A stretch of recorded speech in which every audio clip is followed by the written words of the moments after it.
Почитувани, веќе над 70% се обработени податоците и натаму Граѓанската опција за Македонија се бори за пратеник во единицата, во изборна единица број 2 и во изборна единица број 4. Значи останува натаму да видиме дали Граѓанската опција за Македонија ќе биде парламентарна партија.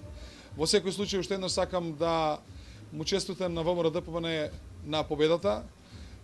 Гром ги оценува овие избори како фер и како демократски, врз основа на податокот што ниту еден изборен штаб на Граѓанската опција за Македонија денеска не пријави било каква неправилност на самиот ден на изборите и евентуално надвор од гласачките места, што значи дека Граѓанската опција за Македонија смета дека денешните избори се фер и демократски. Дали имате прашања?